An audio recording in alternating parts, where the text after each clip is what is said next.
राज्यों की बात स्थायीकरण करने को लेकर के बिल्कुल पूरी तरह से आश्वस्त हैं और वही मांग बार बार रख रहे हैं। आज भी वो बात हुई, हमारी अनुभाग में बात हुई। उन्होंने कहा कि आपकी मांग गलत है, स्थायी नहीं हो सकते।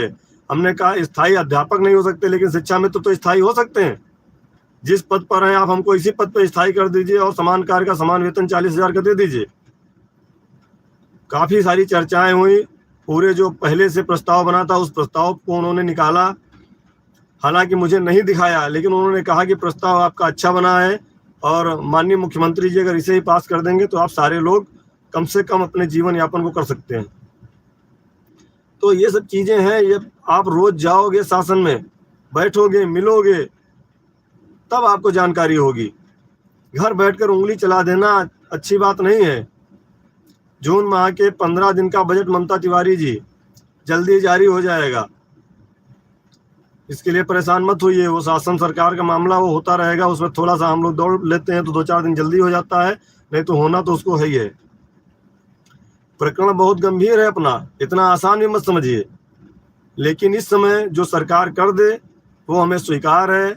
अभी हम प्रांतीय बैठक करने जा रहे हैं, उसमें शासन और सरकार को एक समय देंगे। निश्चित समय सीमा के अंदर अगर हमारा शासनादेश जारी नहीं होगा, हमारा काम नहीं होगा, तो हम फिर आगे दूसरे रास्ते पर भी चलने का काम करेंगे। हम कहीं से डरने वाले नहीं हैं, दबने वाले नहीं, हमें रिजल्ट चाहिए। एक साथी ने ग्रुप पर लिखा था कि जब तक रिजल्ट नहीं मिलेगा तब तक आपकी मेहनत का कोई कीमत नहीं है। तो मैंने उनसे कहा कि हमारी मेहनत की कीमत तो कोई नहीं है, लेकिन अगर नमस्कार साथियों, स्वागत है आप सभी का आज किस नई वीडियो में।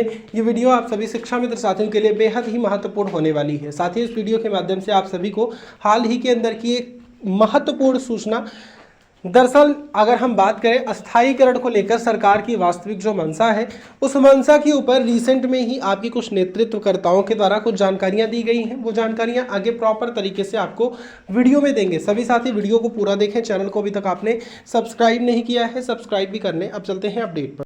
अगर मेहनत नहीं करेंगे तो रिजल्ट कभी नहीं आएगा। रिजल्ट तभी आएगा जब आप सच्चे मन से मेहनत करोगे।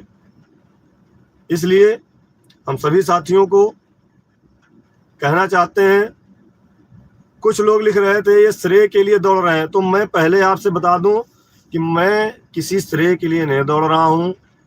यदि आपके जीवन में कुछ अच्छा होता है, आपके लिए सरकार अच्छा निर्णय लेती है, तो इसका सारा श्रेय हमारे 1.5 लाख शिक्षा मित्र साथियों को जाएगा, जिन्होंने 18 अक्टूबर को पूरी ताकत से एक सलाह लेकर के एक साथ हो करके सरकार को आपकी कमेटी बनाने पर मजबूर किया था, शासन को मजबूर किया था।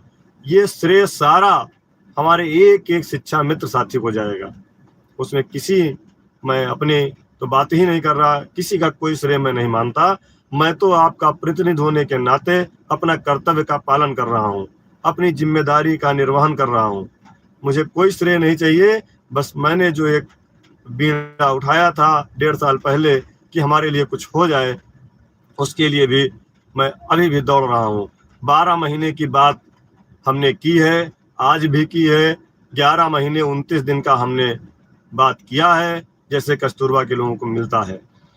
जल्दी ही, बहुत जल्दी जो आपका प्रस्ताव बना था वह पुनः शासन से सरकार के पास जाने की उम्मीद है।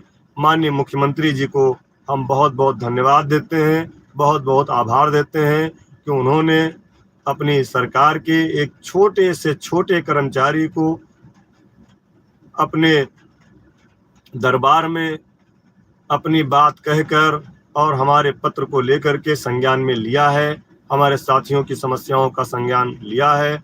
और उस संज्ञान लेने के बाद उन्होंने श्रीमान प्रमुख सचिव महोदय को पहले बुलाकर और माननीय मंत्री जी के साथ बुला करके दोबारा चर्चा किया है। दिक्कत अब कहीं नहीं आ रही है।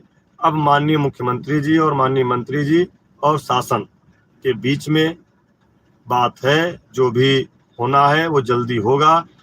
और 15 जुलाई से जो उपस्थिति वाली बात को लेकर के कुछ लोग लिख रहे थे, ये लिखना गलत है। हम सरकार के कर्मचारी हैं, सरकार ने जो समय निर्धारित किया है उस समय हम विद्यालय जाएंगे, शिक्षण कार्य करेंगे। हाँ, अपनी समस्याओं का समाधान करने का भी हम निवेदन सरकार से कर रहे हैं कि हमारी समस्याओं का समाधान जल्दी हो जाए।